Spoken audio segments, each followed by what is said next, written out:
E aí, galerinha, mais uma questão do Vivenciando o Enem de análise combinatória. No Nordeste brasileiro, é comum encontrarmos peças de artesanato constituídas por garrafas preenchidas com areia de diferentes cores e desenhos.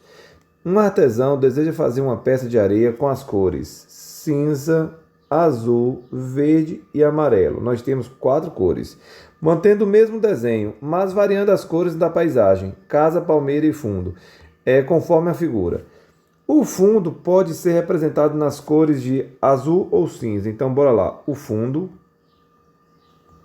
pode ser representado nas cores de azul ou cinza. Aí ele fala nas cores de nas cores de azul, verde ou amarelo, azul, verde ou amarelo. E a palmeira nas cores de cinza ou verde, beleza.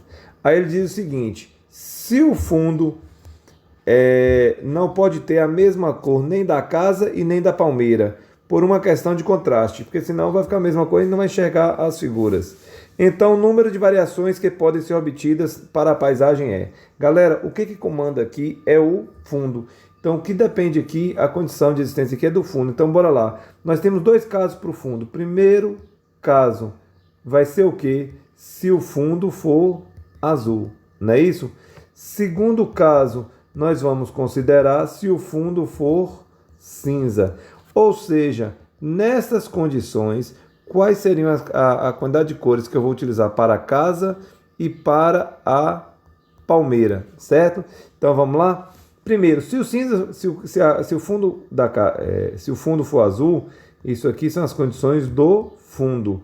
Se ele for azul, a casa não pode ser azul. Então sobram quantas cores aqui para pintar a casa? Duas. E se o fundo for azul, nenhuma das duas cores da palmeira é azul. Então a palmeira pode ser duas.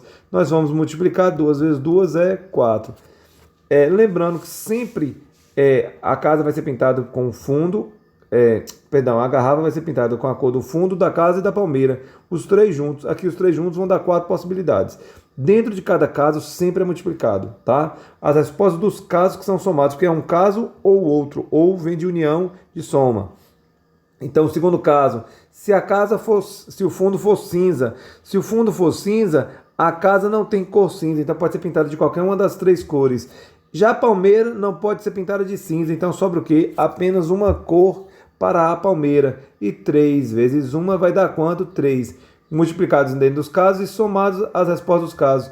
Quando eu somar 3 mais 4, vão ter quantas possibilidades possíveis de pintar essa garrafa? 7 possibilidades. Letra B, B de Bergoglios.